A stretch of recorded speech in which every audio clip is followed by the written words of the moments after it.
Let's talk about something called indirect measurement.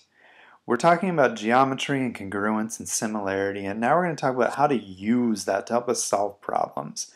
Before we do that, though, I want to show you a picture of the summit, the peak of a mountain called Burke Kang, or Burke Kong, I'm not sure how you pronounce that.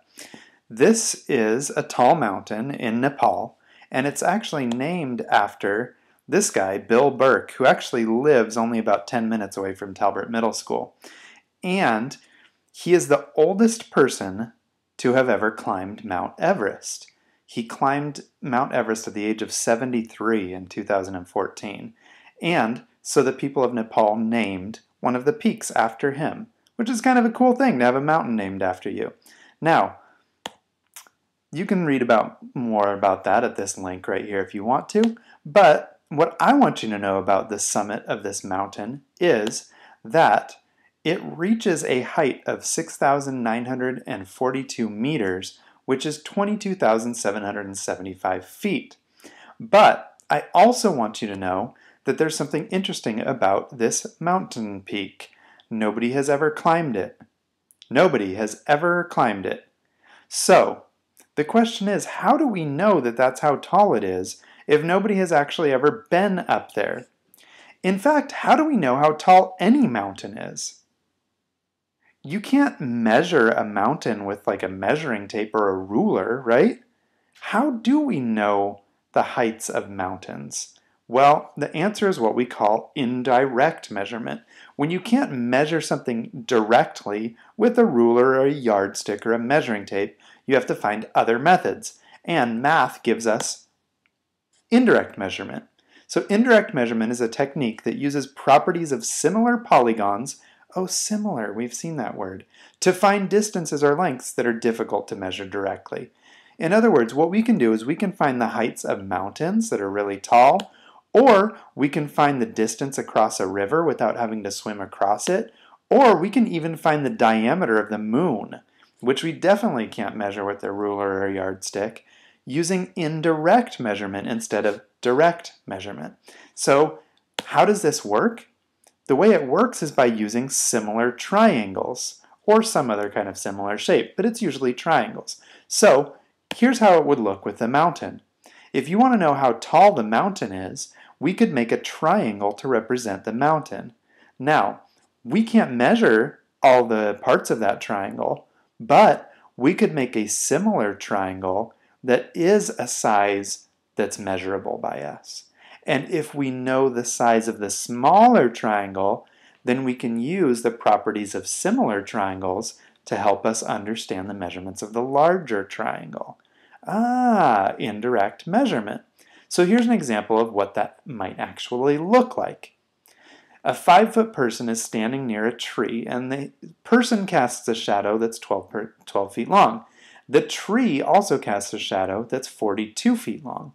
What's the height of the tree? Well, step one, we've got to sketch this thing out so that we can visualize it. So here's a quick sketch. There's a tree, we don't know how tall it is, and its shadow is 42 feet long.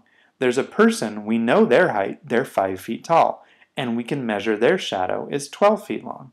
So we can use this to help us discover the height of the tree.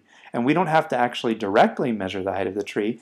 We can use proportions because we know similar triangles have proportional relationships. So I'm going to say that x over 5 equals 42 over 12. And then step 3 is, well, we've got to do some cross multiplication and solve this thing. So we're going to have 12 times x equals 5 times 42.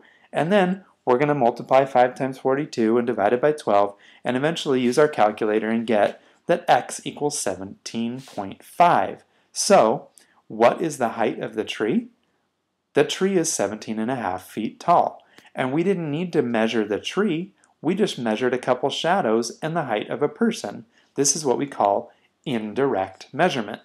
And when you use shadows to do it, it's what we call a special kind of indirect measurement called shadow reckoning, which is kind of a cool phrase. It kind of like, anyways, the first person that we know of in human history who performed shadow reckoning was an old dead Greek guy named Thales.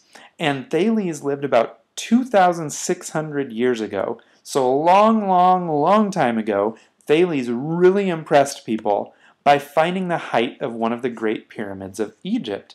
But of course, he didn't measure it directly. He just used shadow reckoning to find the height of the pyramid. And of course, everybody was super impressed. And they thought, wow, Thales, this is amazing. You're so intelligent. Plus, look at you. Your eyes have no pupils or retinas. Well, actually, that's kind of creepy. But we like you anyways because you're so smart. Anyways, shadow reckoning. So if you ever start like a band, like a emo core band, and you're looking for a good name, maybe you could call yourselves Shadow Reckoning. Anyways, how about you try to do a little shadow reckoning? How about you try to do a little bit of indirect measurement here using similar triangles? So read this problem, maybe pause the video, and then see if you can do step 1, draw it out. Do step 2, make some proportions, and then do step 3, solve the proportions to come to an answer. In fact, okay, I'll do the drawing for you. Hopefully you can see how that drawing relates to that word problem. And what the heck, I'll just go ahead and make a proportion for you. X over 6 equals 9 over 4. Make sure you can see the connection between that drawing and those proportions. If not, write down a question or put a star or something so that we can talk about this tomorrow. Then, of course, we're going to cross multiply 4 times x equals 6 times 9. And if you did it all correctly, why not? I'll just go ahead and give you the answer. It's 13.5 feet. All right, if you can do this problem, you're doing indirect measurement. And it's really just an extension of what we learned about similar triangles or similar figures. I think this is pretty cool, and I think it makes a lot of sense, and hopefully you're taking good notes, and we can do some more indirect measurement in class tomorrow. All right, see you later.